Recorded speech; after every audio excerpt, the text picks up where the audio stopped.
I'm here with disturbing news about our favorite gadgets, cell phones, tablets, Wi-Fi, etc. Putting it bluntly, they are damaging the living cells in our bodies and killing many of us prematurely. I'm Dr. Martin Blank from the Department of Physiology and Cellular Biophysics at Columbia University. It is distressing for me and more than 160 colleagues who today are petitioning the United Nations requesting that they address this problem. We are scientists and engineers, and I am here to tell you we have created something that is harming us, and it is getting out of control. Before Edison's light bulb, there was very little electromagnetic radiation in our environment. The levels today are very many times higher than natural background levels and are growing rapidly because of all the new devices that emit this radiation. An example that a lot of us have in our pockets right now is the cell phone. One study shows that as cell phone usage has spread widely, the incidence of fatal brain cancer in younger people has more than tripled. We are putting cellular antennas on residential buildings and on top of hospitals where people are trying to get well.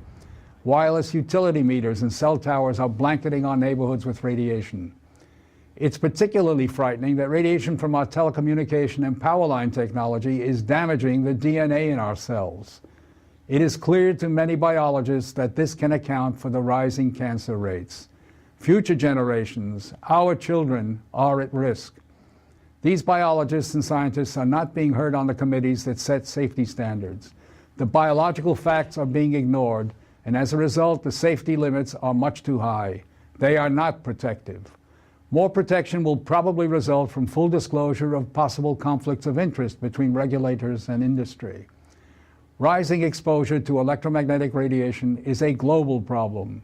The World Health Organization and international standard-setting bodies are not acting to protect the public's health and well-being. International exposure guidelines for electromagnetic fields must be strengthened to reflect the reality of their impact on our bodies, and in particular, on our DNA.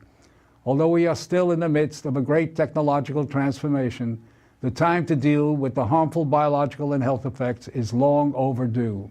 We are really all part of a large biological experiment without our informed consent. To protect our children, ourselves, and our ecosystem, we must reduce exposure by establishing more protective guidelines. And so today, scientists from around the world are submitting an appeal to the United Nations, its member states, and the World Health Organization to provide leadership in dealing with this emerging public health crisis.